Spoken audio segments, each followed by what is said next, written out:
পরিবর্তন আপনার মতামত ছাড়া কেউ করতে না পারুক, অর্থাৎ গণভোট ছাড়া সংবিধানের গুরুত্বপূর্ণ বিধানের কোনো পরিবর্তন সরকার যেন করতে না পারে।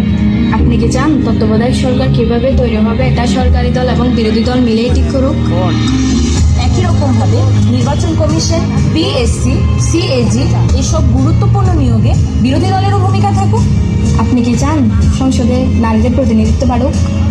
দেশের বিচার ব্যবস্থা সরকারের প্রভাব মুক্ত থেকে স্বাধীনভাবে কাজ করুক, যাতে আমাদের মতন সাধারণ মানুষ বিচার পেতে পারে।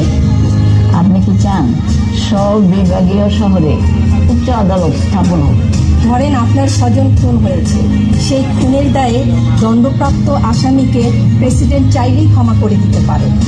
আপনি কি চান আপনি অর্থাৎ ক্ষতিগ্রস্ত পরিবারের অনুমতি ছাড়া রাষ্ট্রপতি এরকম কোনো অপরাধীকে ক্ষমা করতে না পারুন? আপনি কি চান যে আমাদের মৌলিক নাগরিক অধিকারের সংখ্যা বৃদ্ধি পাওয়া উচিত? যেমন ধরেন ইন্টারনেট পাওয়া।